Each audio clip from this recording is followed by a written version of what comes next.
So now I feel very privileged to have the opportunity to ask His Highness a few questions that I'm sure are questions that all of us are interested in the answers to, and from which we'll undoubtedly learn a lot. So I'd like to begin with a question about pluralism and tolerance. In a world that we live in today, those are becoming in some ways increasingly rare features.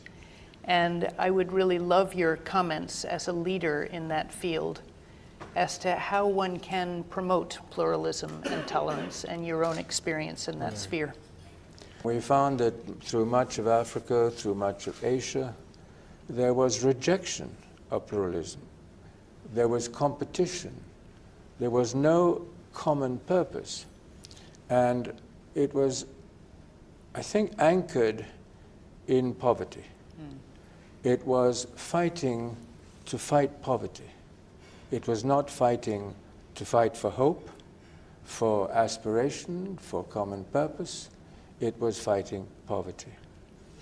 I think we were able to turn that around by working on the basis that there is a common human denominator, which is the aspiration for a quality life.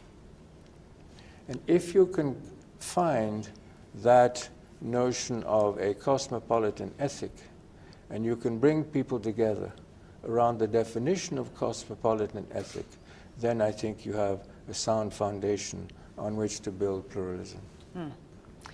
So now I wonder if you would comment a little bit on the relationship between philanthropy and development, which is certainly a principle that I share, and maybe some of the lessons learned through the network, and also lessons that some of the people in this room could take advantage of, whether they're business people or philanthropists or NGOs. To me today, the big gap is between enterprise only for profit and social development only for social development. There is a massive gap in that area, which is now being described as impact investment. I happen to believe that impact investment is one of the most important concepts that I can recollect in the last 50 years. And the reason is that it harnesses social ethic to economic purpose. And the harnessing of social ethic to economic purpose enables you to do things which you could never do otherwise. Because what you're talking about is a double dividend. You're talking about a reasonable dividend on the investment, and you're talking about a reasonable dividend in social development. Both of those can be measured. And therefore, those who make an investment in the impact domain can know what they're achieving with that impact investment. How many children go to school? How many poor people have access to tertiary care? How many people can improve their habitat? How many people can flee from fear? Fear is one of the most dominant forces in developing societies that I know. So these are all aspects of improving the quality of life of people, which I consider absolutely essential.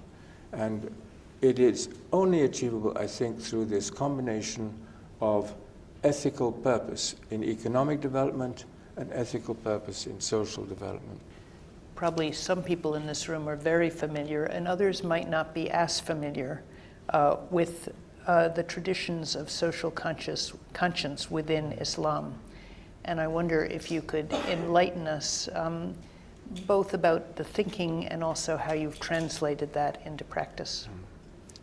What Islam says about supporting people in society is perhaps somewhat different from other communities and other faiths.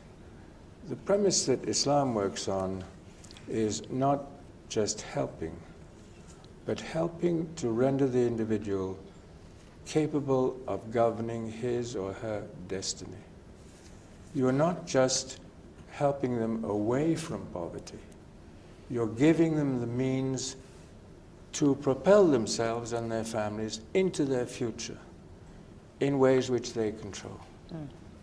And therefore, when you educate, when you help in healthcare, when you give access to credit, you're not looking at just helping the individual survive. You're trying to reposition the individual and the family in society. That is the basic premise of social support that I believe is the correct interpretation of Islam.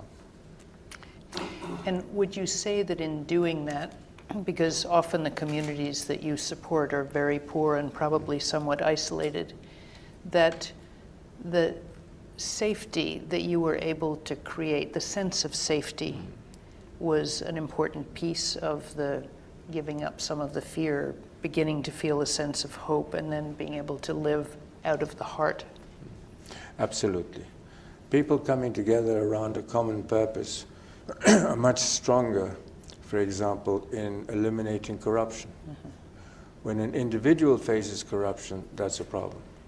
When a village community faces corruption, it's a totally different issue.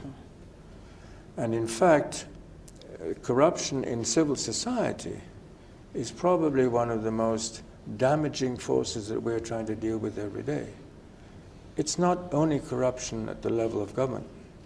It's corruption in education, it's corruption in healthcare, it's corruption in financial institutions, it's corruption in rural support, in distribution of goods. So the lack of ethics in civil society is one of the really very, very great issues that we have to deal with. And what we've found is that the community organizations, when they come together, what do they look at? It's very exciting. Their whole basis of hope is built around best practice.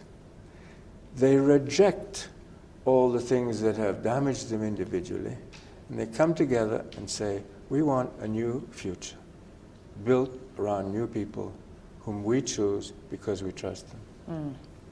Thank you. That's a wonderful note on which to end our discussion and turn to the table conversations.